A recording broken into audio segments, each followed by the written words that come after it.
In this video, I'm going to teach you how to fix Faceit TPM Attestation Not Ready error and how to fix it for Windows 10 or 11. So to fix this particular failed error, you can head over and play it from an internet cafe using CCU Cloud Update.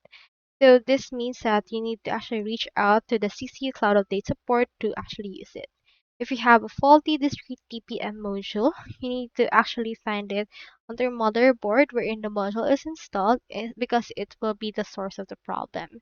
If you have your DTPM on your BIOS where you enable TPM, the settings menu may present a choice between discrete and firmware. If you have interference for old grub version, you can just test the bootloader and verify the fix from there. Now for the other or general troubleshooting, you can just press the Windows key, type MS-Info32, then locate the baseboard manufacturer and baseboard product and note these details for the actual fix.